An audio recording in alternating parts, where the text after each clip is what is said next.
Dear student, today I will discuss with you section 89 of Indian Penal Code. Section 89 of Indian Penal Code provides the same provision, the same object as in section 88 of the Penal Code. In this section also, the act is done for the benefit of the person. Only the difference which is found here between section 88 and 89 is that in section 88 there is no description of age of the victim for whose benefit act is done. It means under section 88 act done for the benefit of person being of any age in the sense that here the age might be that age which is not mentioned in section 89. In section 88, the act must be done for the benefit of person with the consent of that person. It means the person should be the age of majority age. Although in section 88, the majority act has not been clearly mentioned. So section 88 में जो act किया जाता है फ़ायदे के लिए ऐसे person के लिए जिसकी कंसेंट मिल गई हो, अब वो एज कितनी है इसमें सेक्शन 88 में कोई प्रोविज़न नहीं है, बट इसका मतलब ये है कि ये सेक्शन उन विक्टिम के लिए है, उन विक्टिम के फ़ायदे के लिए है जो विक्टिम माइनर नहीं है या इंसेन नहीं है और जो अपनी कंसेंट देने में कॉम्पिटेंट है। ये सेक्शन उन लोगों के लिए है। Whereas in section 89, in section 89 the act is done for the benefit of the person of insane mind or the person below the or the person of 12 years of age. So with the consent implied or express of the person authorized lawfully to give consent on behalf of insane person or the person of 12 year of age. Section 89 में जो provision है वो ये है कि अगर कोई act ऐसे पर्सन के बेनिफिट के लिए किया जाता है जो insane, in section 89 it is provided that nothing is an offense which is done for the benefit of the person under 12 years of age or of unsound mind person by consent implied or expressed by the person lawfully in charge to give consent or who is in charge of guardianship for the benefit of that person only due to the harm.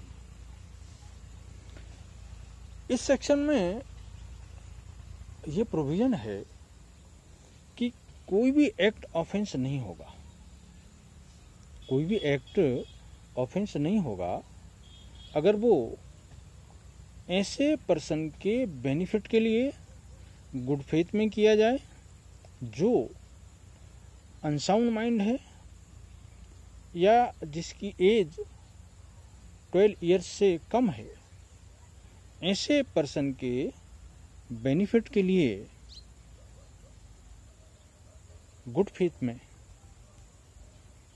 उस व्यक्ति की consent से, उस person की consent से जो person ऐसे unsound mind person या 12 ईयर्स से कम के पर्सन के बिहाफ पर लॉफुली अपनी कंसेंट देने के लिए अथोराइज है, उसकी या तो एक्सप्रेस कंसेंट या उसकी इम्प्लाइड कंसेंट से अगर उसके बेनिफिट के लिए कोई गुड फेथ में एक्ट किया जाता है तो उस एक्ट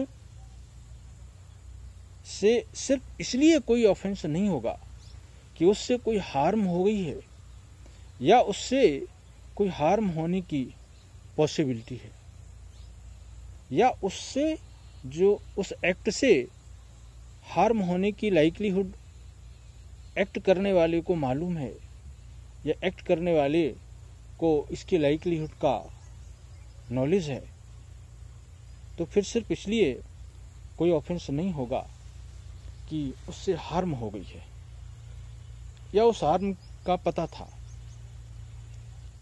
इट मीन्स कि सेक्शन 88 के एप्लीकेशन के लिए जो जरूरी है वो ये है कि पहले तो एक्ट गुड फेथ में किया जाना चाहिए और वो एक्ट विक्टिम के बेनिफिट में किया जाना चाहिए और उस एक्ट जिसके फायदे के लिए किया जाए उसकी एज 12 साल से कम होना चाहिए या वो 12 से एबव हो, बट अगर वो साउंड माइंड पर्सन नहीं है, मीन्स वो अनसाउंड माइंड है, उसके बेनिफिट के लिए किया जाना चाहिए एक्ट और वो एक्ट कंसेंट से किया जाना चाहिए। अब कंसेंट किसकी? कंसेंट उस पर्सन की कंसेंट जो ऐसे 12 साल के कम पर्सन के बिहाफ पर या अनसाउंड माइंड पर्सन के बिहाफ पर कंसेंट देने के लिए लीगली अथोराइज है, ऐसे पर्सन की लॉफुल, ऐसे पर्सन की इम्प्लाइड या एक्सप्रेस कंसेंट से अगर कोई ऐसा एक्ट किया जाता है जो हार्मफुल है या उससे हार्म होने की पॉसिबिलिटी का पता एक्ट करने वाले को है, तो सिर्फ इसलिए कोई उस हार्म को ऑफेंस नहीं मानेंगे कि उस एक्ट से कोई इंजरी हो गई है या कोई ऐसी हार्म हो गई है जो एक्टर करना नहीं चाहता था, तब 80 सेक्शन 89 अप्लाई होगी। अब इस सेक्शन में कुछ, as I just told you that section 89 has 4 exceptions. इस सेक्शन 89 में 4 एक्सेप्शन हैं और इस एक्सेप्शन का मतलब ये होता है कि जहां सेक्शन 89 में के मेन प्रोविज़न में आप कोई गुड फेथ में हार्मफुल एक्ट कर सकते हैं फ़ायदे के लिए, तो कोई ऑफेंस नहीं होगा। तो इस एक्सेप्शन में उस हार्म की लिमिट बतलाई गई है। उस एक्ट पर एक रेस्ट्रिक्शन लगाया गया है कि जो आप हार्म कर रहे हैं, जैसे इसका पहला एक्सेप्शन है कि this section shall not extend to cause intentionally death और attempt to cause death, meaning thereby इस सेक्शन के पहले अपवाद का मतलब ये है, पहले एक्सेप्शन का मतलब है कि आप हार्मफुल एक्ट तो कर सकते हैं, लेकिन ये हार्मफुल एक्ट फायदे के नाम पर कोई ऐसा नहीं कर सकते कि जिससे इंटेंशनल आप किसी की जान ले लें, या इंटेंशनल आपके एक्ट से किसी को आप डेथ कर रहे हैं, या अटेम्प्ट टू काज डेथ, आपका एक्ट जो है अटेम्प्ट टू काज डेथ की कैटेगरी में आता है। मतलब आप ना तो अटेम्प्ट टू काज डेथ करें या ना ही डेथ करें, इरादित इंटेंशन नहीं होना चाहिए। हाँ, अनइंटेंशनल एक्ट से अगर डेथ हो जाती है फायदे में एक्ट करते हुए, तब तो आपको सेक्शन 89 का बेनिफिट मिल सकता है। बट अगर आप इंटेंशनली, मतलब कहने का कि डेथ इंटेंशनल कब मानी जाएगी, उस टाइम इंटेंशनल डेथ मानी जाएगी कि अगर आप उस पर्सन के बेनिफिट के लिए जो हार्म कर रहे हैं, वो हार्म ऐसी करने से भी रुक सकती थी जिससे डेथ ना हो। यानी आप एक स्मॉल हार्म करने के थ्रू भी अगर उसके बेनिफिट में एक्ट कर सकते हैं, तो सेक्शन 89 का प्रोविजन अप्लाई होगा। मीनिंग देयर बाय सिंपली बात यह है कि जहां पर आपको कोई हार्म करने की परमिशन है किसी के बेनिफिट के लिए, तो आप इंटेंशनली डेथ नहीं कर सकते और ना ही उसका अटेम्प्ट कर सकते हैं। इंटेंशन मतलब इर्रिस्पेक्टिव ऑफ बेनिफिट। ये सेक्शन 89 का पहला एक्सेप्शन है। 89 का जो दूसरा एक्सेप्शन है, उस एक्सेप्शन में भी ये प्रोविजन है कि आप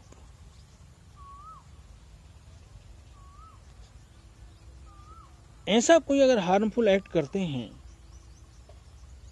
जिसको करने के बगैर किसी की डेथ रोकी नहीं जा सकती, तो उस डेथ को प्रिवेंट करने के लिए या कोई ग्रीवियस हर्ट या कोई ग्रीवियस इन्फर्मिटी को रोकने के लिए यदि आप कोई एक्ट करते हैं और उससे डेथ हो जाती है, तो इस सेक्शन का बेनिफिट मिलेगा। बट अगर आपके हार्मफुल एक्ट करने से विक्टिम को ना तो किसी ग्रीवियस डिसीज से बचाया जाना जरूरी था, मतलब कहने का कि इंटेंशनल डेथ करने की परमिशन तब होगी जब उसकी डेथ करने के लिए, जब उसकी डेथ को रोकने के लिए वो कोई ऑपरेशन जरूरी था या कोई हार्मफुल एक्ट नेसेसरी था। मतलब कि अगर आप वो एक्ट नहीं करते तो अल्टीमेटली उस विक्टिम की डेथ हो जाती, या उस विक्टिम की जो ग्रीवियस डिसीज है वो दूर नहीं होती, वो रिमूव नहीं होती। तो आपने in order to prevent the death of the victim और in order to cure the grievous hurt of the victim, if you do any act, why that if any person dies you will get the benefit of section 89. But in section 89 exception number 2, exception number 2 का मतलब यही है कि आप intentional death कर सकते हैं, but उसकी कंडीशन क्या है, डेथ को, विक्टिम की डेथ रोकने के लिए अगर आपको कोई एक्ट करना पड़े, आपको लग रहा है कि उस एक्ट से उसकी डेथ जान जा सकती है। फॉर एग्जांपल, एक डॉक्टर को ऐसा लगता है कि एक अनकॉन्शियस पर्सन जो एक्सीडेंट से अभी होश में नहीं है और उसका आपको मेजर ऑपरेशन करना जरूरी है, ऐसा डॉक्टर सोचता है। और डॉक्टर का ये भी ओपिनियन है कि अगर वो ऑपरेशन नहीं करेगा तो उसकी डेथ हो जाएगी या उसकी ग्रीवियस जो डिसीज है वो दूर नहीं होगी। लेकिन डॉक्टर ये भी जानता है कि उसकी अगर ये मेजर ऑपरेशन नहीं करेंगे तो उसकी डेथ हो सकती है। मतलब there are two riskful position before the actor. एक तो ये कि अगर वो ऑपरेशन नहीं करता है तो डेथ हो जाएगी, और ऑपरेशन करता है तो उससे भी डेथ होने की पॉसिबिलिटी है। बट ये जो ऑपरेशन कर रहा है या जो वो एक्ट कर रहा है वो उसकी ग्रीवियस इंजरी को रोकने के लिए कर रहा है या ग्रीवियस डिसीज को दूर करने के लिए कर रहा है, तब परमिटेड है। लेकिन अगर वो डेथ वो एक्ट जिससे डेथ हो जाएगी या होने की पॉसिबिलिटी है, वो एक्ट तब नहीं कर सकता जब डेथ को रोकने के लिए वो एक्ट करना जरूरी नहीं था, या ग्रीवियस डिसीज को दूर करने के लिए या ग्रीवियस डिसीज को क्योर करने के लिए वो हार्म जरूरी नहीं थी, फिर भी कर दी, तो इस सेक्शन का बेनिफिट नहीं मिलेगा। मतलब सीधा सीधा सेक्शन 89 का जो सेकंड एक्सेप्शन है उसमें ये कहा गया है कि death nothing in this section shall extend to cause intentional death unless and otherwise to prevent the death of person और to in order to prevent the incurable disease और एनी ग्रीवियस डिसीज। ये exception है। अब exception number 3, exception number 3 में अब same एक exception आता है। किस बात का एक्सेप्शन? सेक्शन 89 का एक्सेप्शन। सेक्शन 89 में जो प्रोविजन है कि आप कोई हार्मफुल एक्ट कर सकते हो फायदे के लिए, बेनिफिट के लिए, बट इस सेक्शन में उस एक्ट पर एक रेस्ट्रिक्शन लगाया गया है। कौन सा एक्ट? जो हार्मफुल है।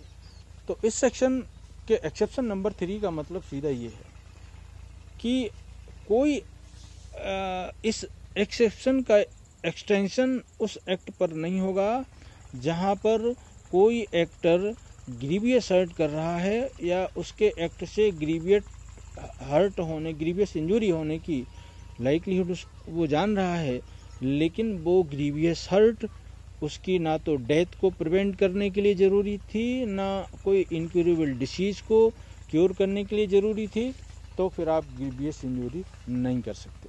मतलब सीधा सीधा ये कि एक्सेप्शन नंबर 3 में ग्रीवियस इंजरी तभी परमिटेड है जब उसको कोई ग्रीवियस डिसीज प्रिवेंट करना है या उसको डेथ उससे रोकना है, तब आप कर सकते हो, अदरवाइज नहीं कर सकते।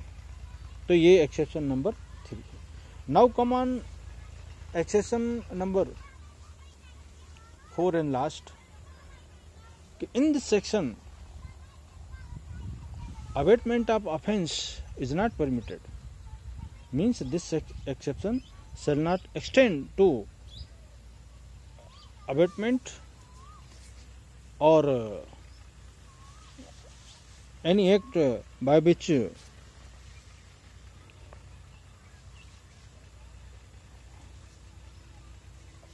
act is done which comes in category of abetment.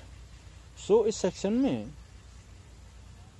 का एक्सटेंशन किसी ऑफेंस को उकसाने के लिए आप कोई इंजरी नहीं कर सकते, कोई आप ऐसा एक्ट नहीं कर सकते जिससे खुद ऑफेंस का अबेटमेंट हो रहा हो या उससे ऑफेंस फर्दर ऑफेंस करने का कोई मोटिवेशन मिल रहा हो, तो ये इस सेक्शन का।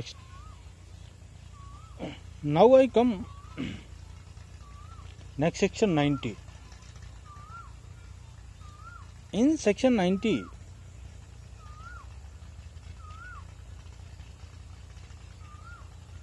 what type of consent is necessary to get the advantage of exception? It is provided in section 90. Let us know it is common sense or the general sense of all laws, whether civil or criminal or tortious act, where consent word is used or the consent is required. In all those situations, consent means only the consent which is given freely. जहाँ consent की बात आती है तो उस consent का मतलब ये है कि कंसेंट फ्री होना चाहिए, वॉलंटरीली होना चाहिए। चाहे अब सेक्शन 90 पिनल कोड की बात हो, और if we go in civil law like the law of contract, where to create a valid agreement, consent is necessary, and consent which is right consent is that consent which is given under free will। जहाँ जहाँ चाहे वो civil law हो या criminal law हो, जहाँ कहीं भी ये कंसेंट वर्ड आया है तो उस कंसेंट का मतलब है कि कंसेंट फ्री होना चाहिए।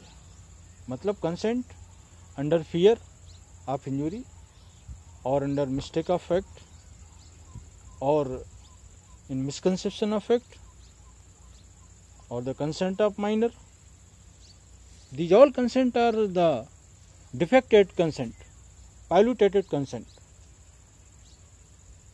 और इस तरह की कंसेंट किसी को भी किसी लाइबिलिटी से बचा नहीं सकती। कंसेंट आप जानते हैं कि कंसेंट एक अच्छा डिफेंस होता है। कंसेंट अगर आपकी नहीं है तो ना आपका कॉन्ट्रैक्ट होगा। कंसेंट अगर आपकी नहीं है तो रॉन्ग डूअर को कहीं कोई एक्सक्यूज नहीं मिलता। और वो कंसेंट ही एक ऐसा फैक्टर है जो किसी भी रॉन्ग डूअर को या किसी भी लाइबल पर्सन को उसकी लीगल लाइबिलिटी से बचा लेता है, जहां पर कंसेंट फ्री दी गई हो। तो अब सेक्शन 90 में यही प्रोविजन है कि in whole of the penal code, जहां कहीं किसी भी सेक्शन में जहां पर कंसेंट आया है तो उस कंसेंट वर्ड का मतलब क्या होगा। तो सेक्शन 90 में ये बतलाया गया है कि कोई कंसेंट नहीं मानी जाएगी अगर वो कंसेंट किसी ऐसे पर्सन ने दी है जो पर्सन कंसेंट देने के समय अंडर फियर ऑफ इंजुरी में था, इसलिए उसने कंसेंट दी, या वो कंसेंट मिसकंसेप्शन ऑफ फैक्ट में उसने दी है, या वो कंसेंट किसी ऐसे पर्सन की है जो 12 साल से कम है, और the consent is obtain below the person whose age under 12 years। Means कि जैसा हमने देखा सेक्शन 8, चाहे एक सेक्शन 87 हो, चाहे सेक्शन 88 हो, चाहे सेक्शन 89 हो, इन सब में कंसेंट से जो एक्ट किए जाते हैं किसी के बेनिफिट के लिए, वो ऑफेंस की लायबिलिटी से एक्यूज को बचा लेते हैं। तो अब ये कंसेंट, अगर कंसेंट भले ही है लेकिन मिस्टेक ऑफ फैक्ट में है, फियर ऑफ इंजुरी में है, सपोज कि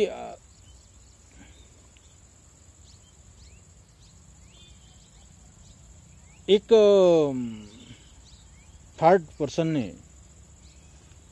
किसी वुमन से सेक्सुअल रिलेशन एस्टेब्लिश करने की कंसेंट ले ली और वो वुमेन को उसने एश्योर किया कि ही विल मैरी सून और he is her husband under mistake of fact और under this promise to get married.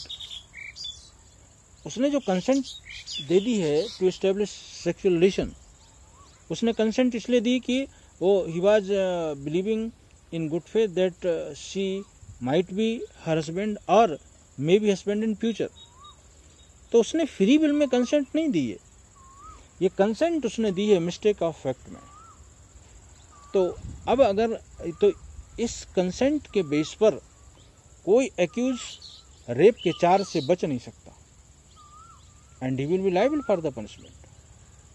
उसके लिए पनिशमेंट मिलेगा, क्योंकि कंसेंट तो है नो डाउट, बट ये कैसी कंसेंट है which has been obtained under mistake of fact और अंडर मिसकंसेप्शन ऑफ फैक्ट।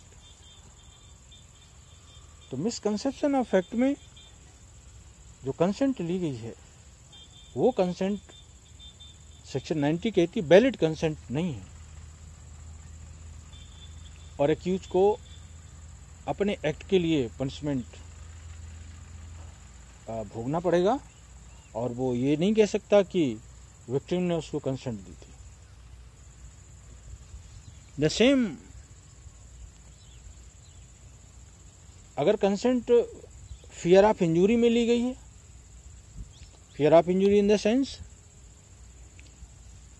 अगर एक एक्यूज ने बी को पकड़ा और उसके सिर पर पिस्टल रख दी कि मेरे साथ चलो और सेक्सुअल रिलेशन एस्टेब्लिश करो, इस फियर ऑफ इंजूरी में अगर वो रेडी हो जाती है तो उसकी ये कंसेंट नहीं है।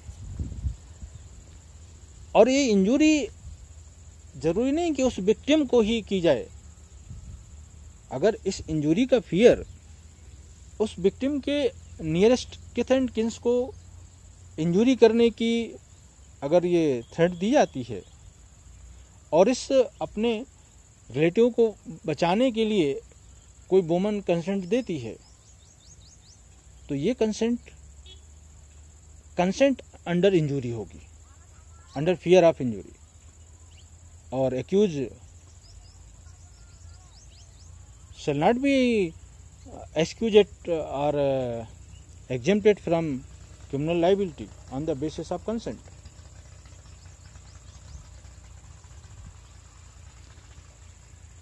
सिमिलर इस सेक्शन में कंसेंट अगर इंसेंट पर्सन के लिए ली गई है, insane means person of unsound mind. अब who is unsound mind person? We will have go back to the section 84.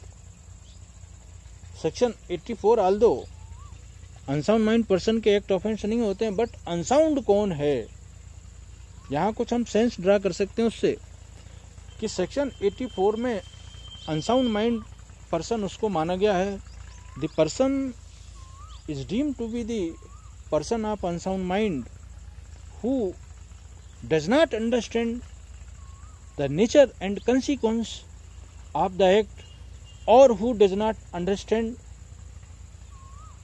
the nature and consequence of consent, whether his consent is harmful or beneficial to himself.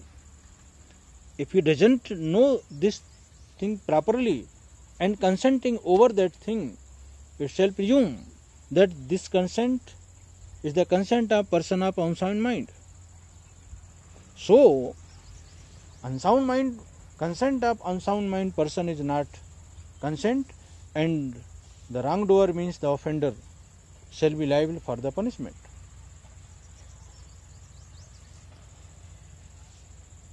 Now next,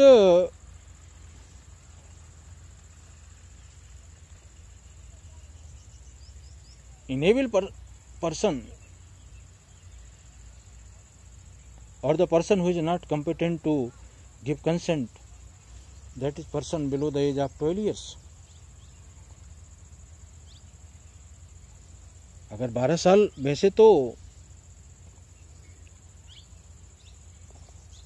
कई provisions में consent देने वाली की as 18 से कम नहीं होनी चाहिए, कहीं कहीं पर कंसेंट की एज कुछ है। इस सेक्शन में अगर कंसेंट 12 साल से कम के बच्चे की कंसेंट है तो वो कंसेंट नहीं होगी, वो वैलिड हो ही नहीं सकती। बट एक सवाल यहाँ आता है कि whether a person of 13 year old is competent to give his consent. तो इस सेक्शन में भले ही ये प्रोविजन ना हो, बट इसका मतलब ही है कि कॉम्पिटेंसी तो जनरली 18 ईयर्स के बाद ही आती है। और जो भी प्रोविज़न है कि यहाँ पे 12 ईयर एज का पर्सन अगर वो प्रॉपरली समझ रहा है कि वो जो एक्ट कंसेंट दे रहा है वो राइट और रॉन्ग है, तो उसकी जो कंसेंट है किसी कॉम्पिटेंट पर्सन ने दी हो, तभी उसकी कंसेंट को फ्री कंसेंट माना जाएगा। और ब्रीफली इस सेक्शन का जो प्रोविज़न है वो ये है कि जहाँ कहीं भी कंसेंट वर्ड आया है, चाहे सेक्शन 87 हो, 88 हो, 89 हो, तो वहाँ पर कोई कंसेंट वैलिड तभी होगी जब वो फ्री वॉलंटरीली दी गई हो, फ्रीली दी गई हो, मिसकंसेप्शन ऑफ फैक्ट में ना हो, फियर ऑफ इंजरी में ना हो, इंसेंट पर्सन की ना हो, और 12 साल से कम के बच्चे की कंसेंट ना हो। इन सब की कंसेंट वैलिडेटेड कंसेंट होगी और एक्यूज ऐसी कंसेंट के बेस पर बच नहीं पाएगा और इसके नोट्स MIS पर अपलोड कर दिए जाएंगे। And thank you.